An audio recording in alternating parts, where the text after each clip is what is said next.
te damos muchas gracias porque un domingo más como iglesia nos podemos reunir y como iglesia podemos levantar nuestra voz, podemos alabarte, podemos bendecirte, podemos exaltar tu nombre, Señor, y también podemos escucharte por medio de las canciones, por medio de las oraciones y en especial por medio de la reflexión, Señor, y la meditación de tu palabra. Y te rogamos que en esta mañana tú puedas estar hablando a nuestros corazones, que tú trates con cada uno de nosotros tal y como tú, Señor, pues quieras hacer con cada uno, Señor. Como Fran nos ha dicho, ayúdanos a llevar tu yugo, Señor, un yugo que es fácil, y te rogamos que en esta mañana tu yugo caiga sobre nuestro cuello y tú nos guíes, Señor, al descanso, Señor, al consuelo, a la fortaleza, a la reprensión, a lo que tú quieras tratar con nosotros, Señor. Amén. Amén. Amén. Hay una historia en la que se cuenta que sobre el año 1800, más o menos, en una calle de Londres, fría, llena de niebla, había un joven predicador que iba caminando pues, por esas calles. Su nombre era William Booth, y su corazón, al ver a hombres que estaban dormidos en los portales, al ver a mujeres alcohólicas y borrachas en la calle, al ver a niños que tenían hambre, su corazón se conmovía y su corazón se partía. Y ese día había una anciana que le pidió un poquito de pan, y William miró al cielo y en voz baja hizo una oración y le dijo: Dios, te prometo que no predicaré solamente para los bancos llenos, sino también voy a predicar para los estómagos vacíos. Desde ese momento su vida cambió. Desde que él hizo esa promesa, algo cambió en su interior. Él dejó los templos llenos de gente bien trajeada, y se fue a las calles. Él se juntaba con borrachos, con prostitutas, con huérfanos, y los metía en locales pequeñitos. Y allí les hablaba acerca del amor de Dios, de la salvación de Dios, pero también les daba de comer y les alimentaba.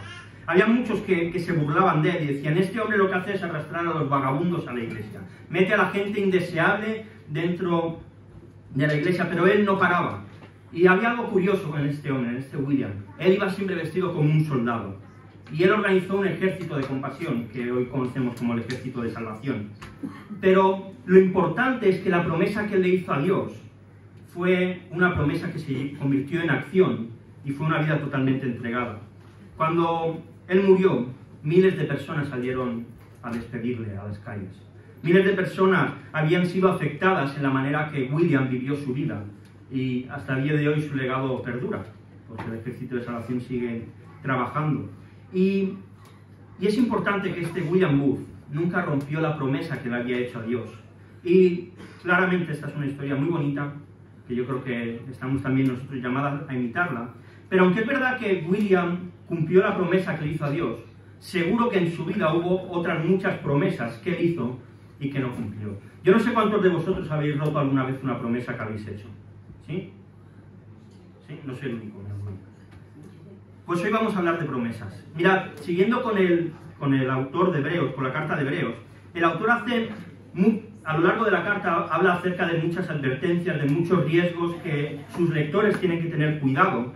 Pero en esta carta también encontramos consuelo, encontramos confianza y fortaleza para aquellos que son verdaderos creyentes.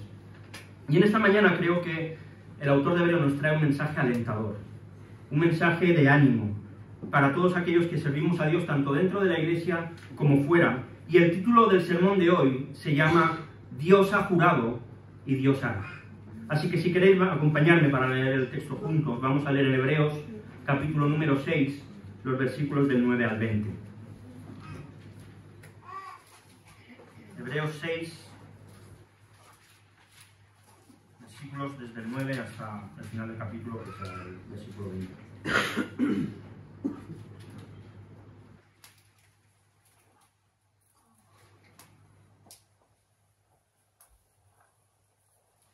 ¿Sí? ¿Lo tenéis? Hebreos 6, del 9 al 20. Dice: pero en cuanto a vosotros, oh amados, estamos persuadidos de cosas mejores, y que pertenecen a la salvación, aunque hablamos así. Porque Dios no es injusto para olvidar vuestra obra y el trabajo de amor que habéis mostrado hacia su nombre, habiendo servido a los santos y sirviéndoles aún. Pero deseamos que cada uno de vosotros muestre la misma solicitud hasta el fin, para plena certeza de la esperanza, a fin de que no os hagáis perezosos, sino imitadores de aquellos que por la fe y la paciencia heredan las promesas. porque cuando Dios hizo la promesa a Abraham, no pudiendo jurar por otro mayor, juró por sí mismo, diciendo: de cierto te bendeciré con abundancia y te multiplicaré grandemente. Y habiendo esperado con paciencia, alcanzó la promesa. Porque los hombres ciertamente juran por uno mayor que ellos, y para ellos el fin de toda controversia es el juramento para confirmación. Por lo cual, queriendo Dios mostrar más abundantemente a los herederos de la promesa la inmutabilidad de su consejo, interpuso juramento, para que por dos cosas inmutables, en las cuales es imposible que Dios mienta, tengamos un fortísimo consuelo los que hemos acudido para asirnos, es decir, para agarrar de la esperanza puesta delante de nosotros, la cual tenemos como segura y firme ancla del alma y que penetra hasta dentro del velo, donde Jesús entró por nosotros como precursor, hecho sumo sacerdote para siempre, según el orden de Melquisedec. Amén. Amén. Hay tres ideas que me gustaría que viésemos en esta mañana. La primera, que Dios bendice a aquellos que le sirven. La segunda es que las promesas de Dios son reales. Y la tercera, que a través del ejemplo de Abraham podemos ver cuál es nuestra posición en Cristo como creyentes. Y el versículo 9 comienza a hablar acerca de la bendición que los que vivían y estaban recibiendo esta carta estaban recibiendo por su fidelidad. Dice: pero en cuanto a vosotros, oh amados, estamos persuadidos de cosas mejores y que pertenece a la salvación, aunque hablamos así. En los versículos anteriores el autor de Hebreos ha sido muy duro. Ha hablado acerca de aquellos que están siendo niños espirituales y que van a acabar cayendo en la apostasía, es decir, que van a acabar abandonando la fe. Pero aquí habla con un amor y una ternura especial. Les llama amados. Les quiere transmitir seguridad, ya que Él está seguro que para estos vienen cosas mejores. Que si lo que hasta ahora han vivido está bien, lo que viene después va a ser mucho mejor. Estos creyentes, al contrario de los que el autor de Hebreos ha estado hablando anteriormente, tienen un destino mejor. Estos no son inmaduros. Estos están preparados para recibir un alimento sólido, para crecer. Y la prueba de que ellos están preparados es que han sido fieles a Dios. Y claro, el autor de Hebreos ha sido muy duro con aquellos que están cerca de la apostasía, pero quiere ser tierno y cariñoso con aquellos que están andando correctamente. Mientras que los que caerán tienen un terrible destino delante de ellos, para aquellos que están viviendo de manera correcta, hay una esperanza maravillosa y gloriosa. Su salvación está asegurada y lo que el autor de Hebreos quiere transmitir es tranquilidad y calma.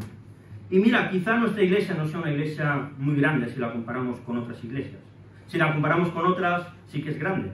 Pero podremos decir que es una iglesia entre pequeña y mediana. ¿Sí? Unos 80, 100 personas, estamos ahí. Pero, ¿sabéis? Está llena de personas que estamos persuadidos de que nuestra salvación está asegurada. De que nuestra salvación es totalmente segura. Y mira, este es un derecho que tú tienes porque Cristo lo compró en la cruz. Esta seguridad es algo que Jesús ha comprado para nosotros, para aquellos que hemos sido fieles. Y aquí lo hemos sido. ¿Es verdad que han habido problemas? Muchos. ¿Es verdad que han habido dificultades? Un montón. ¿Es verdad que hemos pasado por cosas que quizá nos hubiesen hecho querer abandonar? Un montón, pero aquí seguimos. El tiempo ha pasado y seguimos siendo fieles al Señor. Por tanto, tenemos la certeza de que vienen cosas mejores. De que el Señor va a obrar y que Él va a hacer que sus promesas sean verdaderas. Lo veamos o no lo veamos. Porque quizá esas cosas mejores algunos no las lleguemos a ver. Quizá algunos sí. Pero hay algo claro. Para nosotros el futuro no es incierto. Las cosas van a ir bien porque el Señor está de nuestro lado. Estos creyentes es posible que en cierta manera en algún momento se hayan podido sentir abandonados por Dios. Y este pastor le quiere dar una palabra de ánimo, de aliento y de bendición. Dice el versículo 10, porque Dios no es injusto para olvidar vuestra obra y el trabajo de amor que habéis mostrado hacia su nombre, habiendo servido a los santos y sirviéndoles aún. Una de las cosas que creo que como creyentes a veces nos pueden frustrar es cuando hacemos algo y no obtenemos el fruto que esperamos obtener de aquello que hacemos. Cuando alguien estudia una carrera, no espera solamente tener conocimiento y saber cosas acerca de eso. Lo que espera es poder dedicar su vida a eso. Nadie que estudia una carrera piensa que en su futuro va a estar trabajando en una hamburguesería de comida rápida. Nadie hace eso. Y estos creyentes habían hecho un buen trabajo. Mirad lo que el autor de Hebreos nos narra acerca de ellos en el capítulo 10, versículos del 32 al 34. Dice, pero traed a la memoria los días pasados en los cuales, después de haber sido iluminados, sostuvisteis gran combate de padecimientos. Por una parte, ciertamente con vituperios y tribulaciones fuisteis hechos espectáculo, y por otra llegasteis a ser compañeros de los que estaban en una situación semejante, porque de los presos también os compadecisteis, y el despojo de vuestros bienes sufristeis con gozo, sabiendo que tenéis en vosotros una mejor y perdurable herencia en los cielos. Quien iban a recibir esta carta eran personas que estaban trabajando a favor del pueblo de Dios, que estaban trabajando a favor del Evangelio, que estaban dedicando su vida a que el nombre de Jesús fuese glorificado en cualquier lugar. Y el autor les quiere recordar algo: Dios no va a olvidar vuestro trabajo. Dios no pasa por alto los esfuerzos que estáis haciendo. Dios no ignora lo que tú estás dejando de vivir para ti, para vivirlo para Él. Dios lo valora y Dios te lo va a recompensar. Y esto también tiene que ser un consuelo para nosotros. ¿Cuántas veces quizá nos hemos podido sentir que hemos perdido el tiempo discipulando a alguien que luego ha abandonado la fe? ¿Cuántas veces podemos sentirnos que hemos desperdiciado nuestro tiempo y nuestras palabras evangelizando a alguien que luego nunca se ha convertido? Quizá nos hemos podido sentir infravalorados. Pero mira, aunque las personas no pongan tu trabajo en valor, aunque tú sientas que el resto de gente que hay a tu alrededor no valora lo que haces, Dios no es injusto. Y Dios no se olvida de lo que tú le has dedicado a Él. Dios no lo pasa por alto. Mira, en Cristo Dios ha olvidado todos nuestros pecados. Han sido cubiertos con su sangre como un manto y Dios ya no los ve. Los ha lanzado al fondo del mar como si no existiesen. Pero Dios no olvida nuestros actos de amor hacia Él. Dios no pasa por alto nuestro trabajo, nuestra preocupación por la iglesia. Cuando has llamado a alguien que estaba mal, cuando te has preocupado por alguien que estaba enfermo, cuando le has visitado, cuando has ayudado a alguien que estaba necesitado, Dios no lo pasa por alto. Dios lo tiene en cuenta y Dios no dejará sin recompensa nuestra obra. Mira, Pablo, el mismo autor de Hebreos, en capítulo 10, versículo 35-36, dice: no perdáis pues vuestra confianza, que tiene grande galardón, porque os es necesaria la paciencia, para que habiendo hecho la voluntad de Dios, obtengáis la promesa. No perdamos la esperanza. A veces la falta de fruto nos hace desesperarnos. No perdamos la esperanza. Dios es el que lo está viendo todo. Nuestro fruto no es el visible, sino el que Dios ve. Y eso es lo realmente valioso. Pero yo creo que el autor de esta carta, Dios le había dado una sabiduría y mucho conocimiento, y conocía cómo es el corazón del ser humano. Y con la promesa de la bendición de Dios la acompaña con una amorosa, pero con una advertencia. Versículo 11 y 12 dice: pero deseamos que cada uno de vosotros muestre la misma solicitud hasta el fin, para plena certeza de la esperanza, a fin de que no os hagáis perezosos, sino imitadores de aquellos que por la fe y la paciencia heredan las promesas. Mirad, cuando alguien nos felicita porque hacemos algo bien, cuando alguien nos halaga, lo que suele pasar es que nuestro corazón se hincha, el pecho se nos vuelve el pecho palomo, se empieza a hinchar para adelante y nos volvemos un poquito orgullosos. Y sabes, cuando pasa eso, siempre hay un riesgo, que es el de caer en la autocomplacencia. Todo está bien, estoy haciendo bien las cosas, puedo seguir así y puedo vivir de rentas porque las cosas las estoy haciendo bien. Y el autor lo que quiere es evitar que esto ocurra en los creyentes que van a leer su carta. Y quiere que sus lectores sigan creciendo, sigan progresando y no se queden estancados y no se queden acomodados de ninguna manera. Que sigan desarrollándose como cristianos, que sigan creciendo, que sigan aumentando su conocimiento y que sus obras, como ellos han hecho hasta ahora, sigan creciendo también con ellos. Mirad, el riesgo de la autocomplacencia es que nos volvamos perezosos. Y esta es una llamada clara del autor y también para nosotros. Cuidado con volvernos perezosos. Vivimos en un tiempo como nunca para disfrutar del ocio. Cuidado con volvernos perezosos. Cuidado con pensar, bueno, ha estado bien todo hasta aquí, puedo seguir con mi inercia y ya está. Cuidado con volvernos perezosos. Y el autor de Hebreos dice: mirad a aquellos que fueron fieles y que fueron constantes. Y cuando tú coges el capítulo 11 de Hebreos y ves una lista inmensa de personas que fueron fieles y constantes, es un ejemplo al cual nosotros también podemos mirar y al cual nosotros también debemos imitar. Para nosotros se nos presenta esta misma advertencia. Si tú estás trabajando diligentemente, y no me refiero a hacer cosas en la iglesia, que también, pero si tú estás sirviendo en tu vida a Dios, haciendo lo que hagas, no te vuelvas perezoso. No te dejes engañar por esa idea de, bueno, todo está bien, voy a seguir con mi inercia y ya está. Porque te vas a volver perezoso, vas a caer en la autocomplacencia. Imita a aquellos que te han precedido, imita a aquellos que han sido fieles. Busca personas que tú ves que están rindiendo y que no paran para contagiarte también de ellos. Mira a los hombres y las mujeres que aparecen en la Biblia que vivieron su fe hasta el fin de sus días. Pero quizá tú te hayas vuelto perezoso. Quizá te examines y digas, ostras, pues estoy haciendo cosas, pero veo que ya no lo hago con la misma pasión que antes. Veo que ya lo hago un poco de aquella manera. Veo que lo hago por inercia y más por mis fuerzas que por las fuerzas del Espíritu Santo. Entonces, para y vuelve. No te vuelvas perezoso. Estamos a tiempo de cambiar. Es verdad que a veces, en alguna cosa que Dios nos llame a servir, Dios levanta a otro y nos aparta, pero no pasa nada. Hay trabajo para hacer, dentro de la iglesia o fuera. A veces nos obcecamos que servir a Dios es hacer cosas en la iglesia. Es hacerlo, claro, pero fuera hay mucho trabajo que hacer. Hay muchísimo. Preocuparse por los necesitados, llamar al que está enfermo, orar por toda la iglesia, ser un buen marido, ser una buena mujer, ser un buen padre, ser un buen hijo. Eso es servir a Dios también. Y a veces en esas cosas también nos volvemos perezosos. Cuidado con volvernos así. No seamos perezosos y pongámonos a servir con cabeza y con corazón, porque Dios lo valora. Mantengamos fe, nuestra fe viva, esperando esa herencia que Dios nos promete. Y claro, Dios bendice a los que trabajan para Él y les da esperanza. Pero alguno podría preguntar, bueno, ¿pero realmente las promesas de Dios son verdad? ¿Realmente son reales?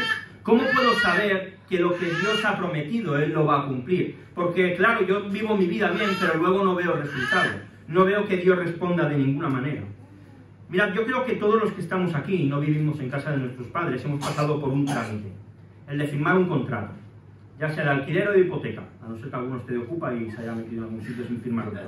Pero, por norma, se firma un papel donde la hipoteca te dice, oye, esto te pertenece mientras lo pagues, y el alquiler te dice hasta tal fecha puedes vivir aquí. Ahora imagínate que el piso donde yo vivo, tú estás buscando piso y te digo, oye, mira, te lo vendo por 200.000 euros. Y estamos de acuerdo los dos. Y yo te digo, pero no vamos a firmar contrato. Yo te voy a dar las llaves y ya está. Yo creo que tú que me conoces, igual te fías y no necesitas un contrato y cuando vayas vas a pensar que no cambio la cerradura ni nada. Yo creo que con alguien que conocemos quizá nos fiaríamos. Pero si fuese un desconocido, yo sí o sí firmaría un contrato. Quizá por algo de 10 euros no, pero por algo de 200.000 sí que firmaría un contrato. Algo que me respalde. Un documento legal que ofrece más seguridad que la palabra. Y mucho más que la palabra de un desconocido. Mira, cuando Dios hace promesas, Él no ofrece un contrato. Él no nos da un contrato el cual Él firma y nosotros firmamos. Dios ofrece algo de mucho más valor que un contrato firmado. Mirad, versículo 13, dice, porque cuando Dios hizo la promesa a Abraham, no pudiendo jurar por otro mayor, juró por sí mismo. El autor de la carta quiere aquí usar una ilustración, quiere buscar un ejemplo que a sus lectores les haga estar relacionados con él. ¿Y qué mejor ejemplo que el de Abraham? Dios a Abraham le podría haber dado un contrato cuando le llama. Le podría haber dicho, mira Abraham, tú vas a hacer esto, esto, esto, yo te voy a dar una gran multitud de hijos, te voy a dar una tierra, te voy a dar... Pero Dios no le da ningún contrato a Abraham. Dios le llama y le dice, deja tu tierra y tu parentela y ve a la tierra que yo te daré. Tendrás una descendencia inmensa, será bendición a todas las naciones. Pero ¿sabéis lo que hizo Dios? Dios juró por lo más sagrado que puede existir. Dios juró por su nombre. Y esto es mayor que cualquier contrato. Y mira, igual que Dios juró por su nombre la promesa de Abraham, cada una de las bendiciones que aparecen en la Biblia están juradas por el nombre de Dios, por Dios mismo. A veces pedimos a Dios confirmaciones de lo que aparece en la Biblia o de lo que Dios nos da, pero mira, la mayor seguridad que tenemos es que Dios las ha dejado aquí escritas. Hay muchos que dicen, no, yo voy a ver a tal profeta para que me dé palabra. Tenemos la palabra profética más segura. Esta no falla. Un profeta puede ser que Dios le dé palabra, o puede ser que se la invente, pero esta no falla. Esta es segura, porque Dios ha jurado por lo más grande que se puede jurar, por su propio nombre. todas las bendiciones que Dios ha prometido llegarán. Todas y cada una de ellas, porque Dios no es hombre para mentir. Si te lo dijese yo, ya te digo, no te fíes, porque seguramente se me va a ir de la cabeza y me voy a olvidar. Pero si Dios lo ha dicho, Dios lo va a hacer. Si Dios lo ha dicho, Dios lo va a cumplir. Y Dios cumplió su palabra con Abraham. Versículo 14 y 15 dice, diciendo, de cierto te bendeciré con abundancia y te multiplicaré grandemente. Y habiendo esperado con paciencia, alcanzó la promesa. Dios le hizo una promesa maravillosa a Abraham. Yo creo que cualquiera de nosotros nos gustaría que Dios nos hiciese una promesa como esa. Le dijo que iba a tener una gran descendencia, que iba a tener una tierra donde vivir, que iba a ser el padre de una gran nación, y prometió que de esa nación iba a ser bendición para él, para su familia y para todas las familias de la tierra. ¿Y qué es lo que hizo Abraham? Esperar con paciencia. Mirad, versículo 11:13 dice, conforme a la fe murieron todos estos, sin haber recibido lo prometido, sino mirándolo de lejos, y creyéndolo, y saludándolo, y confesando que eran extranjeros y peregrinos sobre la tierra. Abraham muere y no vio nunca la respuesta. Abraham muere y no vio lo que Dios le había prometido. No vio una gran descendencia, aunque la tuvo. No vio esa tierra donde iba a morar, aunque la recibió su descendencia y la conquistaron. No vio una gran nación, pero de Isaac y de Jacob nacieron las 12 tribus de Israel y ahí una nación inmensa. No llegó a ver cómo iba a ser bendición para todas las naciones, pero Cristo llegó y se convirtió en la bendición que tú necesitas y que yo necesito. La que todo el mundo necesita. Abraham vivió en la fe, en las promesas que Dios le había dado, pero con algo en mente, que él no era de aquí, que él estaba de camino, que él era un peregrino y un extranjero en esta tierra, que lo importante no era lo que pasara aquí, sino lo que venía después. Y es verdad que a veces las promesas de Dios parece que no llegan. Es verdad que a veces parece que Dios se olvida de aquello que ha prometido. Es verdad que a veces Dios no actúa en el tiempo que a nosotros nos gustaría que actuase. Pero hay algo de lo que podemos estar totalmente convencidos, de que todas las promesas que Dios ha hecho, las va a cumplir. Y que la más importante de todas, escucha bien, la promesa más importante que Dios ha hecho es que en la cruz Cristo iba a pagar por nuestros pecados. No hay una promesa mayor que esta. Y esa la ha cumplido y la experimentamos ahora. Y mira, te quiero decir, si tú no eres creyente, si tu vida no ha sido entregada a Jesús, hoy es día de que vayas a la cruz. Porque Él ha prometido que todo aquel que se le acerca a Él no lo echa fuera. Que todo aquel que se arrepiente, que si confiesas con tu boca que Jesús es el Señor y crees en tu corazón que el Padre le levantó de los muertos, serás salvo. Y esta es una promesa que puedes experimentar hoy, igual que hemos experimentado todos los que estamos aquí. Así que no pierdas la oportunidad, porque Dios no miente. Y Él nos ha prometido y Él cumplirá. Si hasta aquí hemos visto las bendiciones de Dios y la seguridad que podemos tener en sus promesas, vamos a ver también que nosotros somos herederos de estas promesas en Cristo. El versículo 16 dice, porque los hombres ciertamente juran unos por uno mayor que ellos, y para ellos el fin de toda controversia es el juramento para confirmación.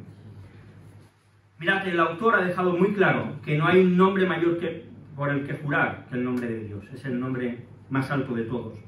Y cuando el autor escribe esto, dentro del pueblo judío, los juramentos eran algo normal, eran algo habitual, hasta el punto que los juramentos habían perdido su seriedad. Yo recuerdo de pequeño, me crié con muchos gitanos, y estaban todo el día jurando. Lo juro por mi madre, por mi padre y por otras cosas que no diré.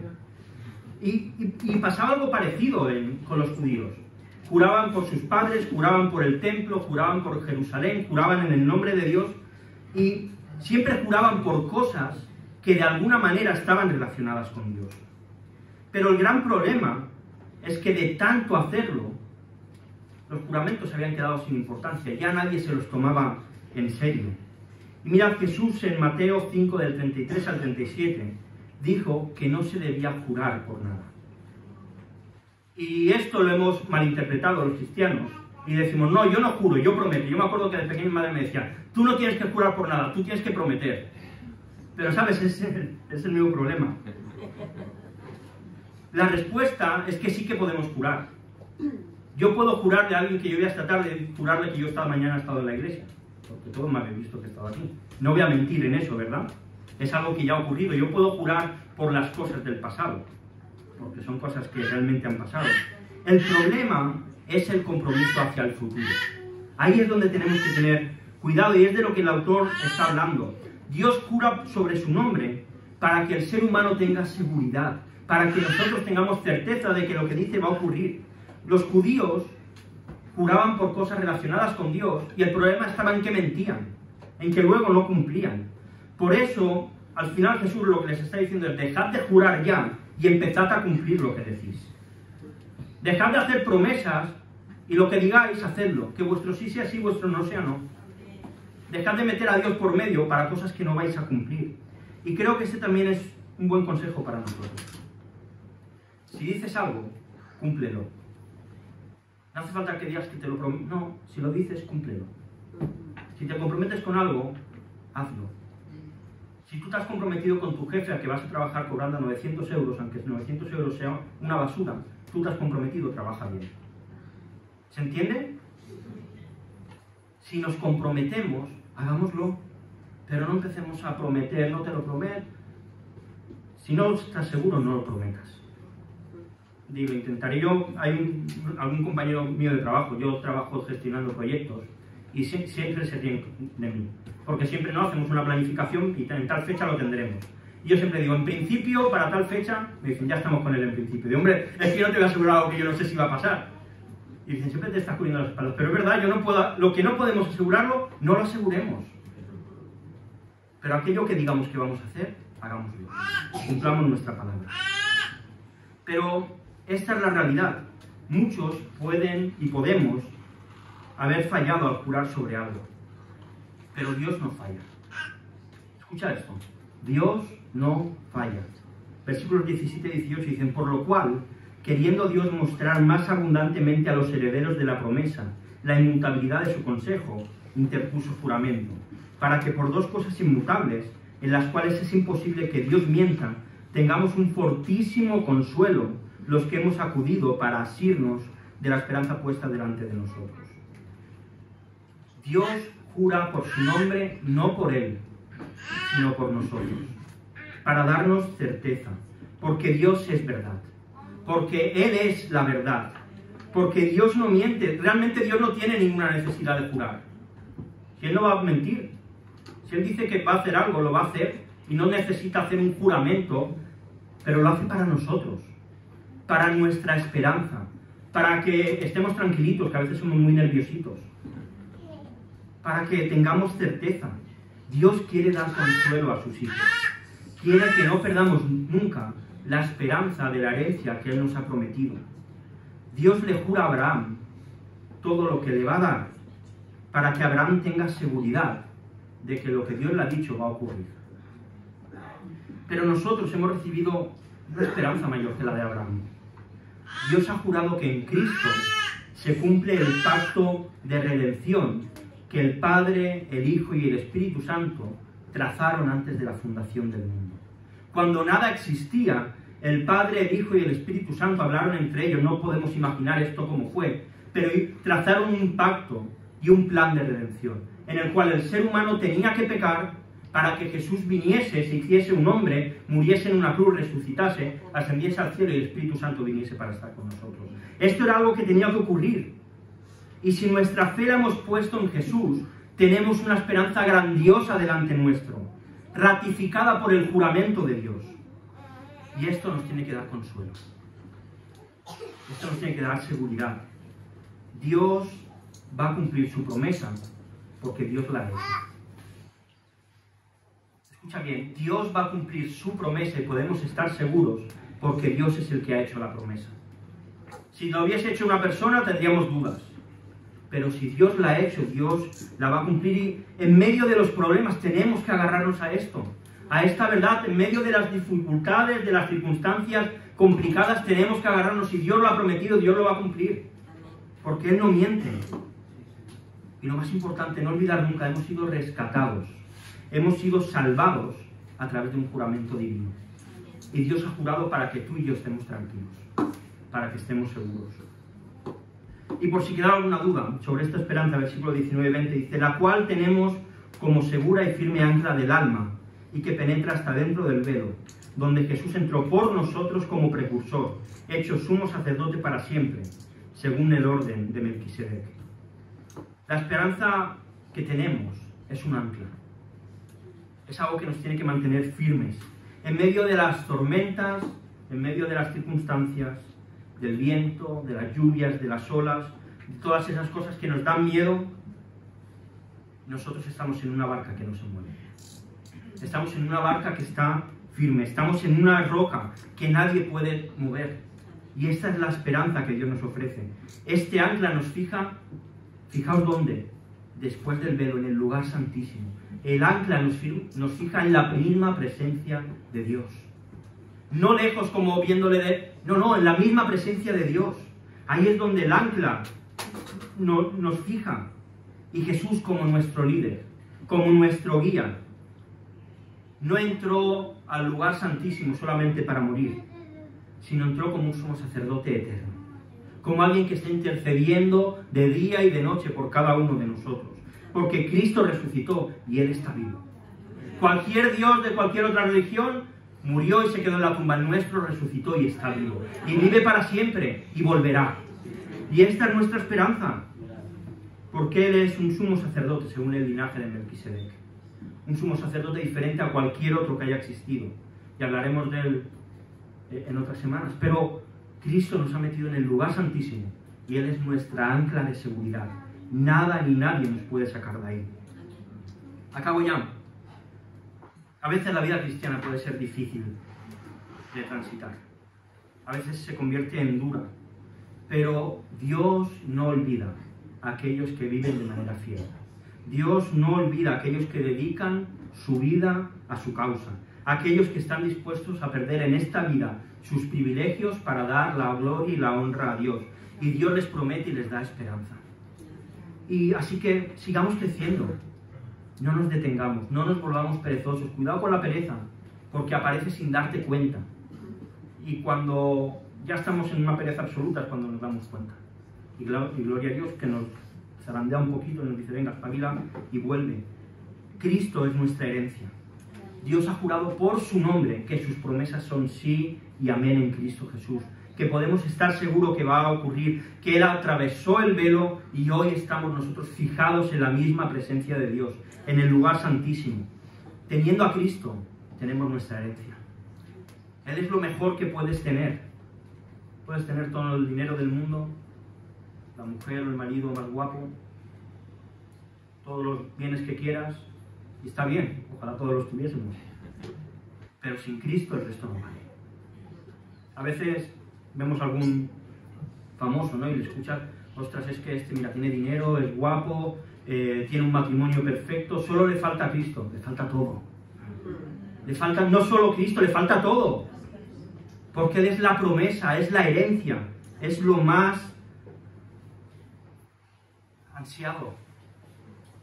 Como dijo Jesús en la parábola, es la perla de gran precio por la que vale la pena vender todo para tener eso.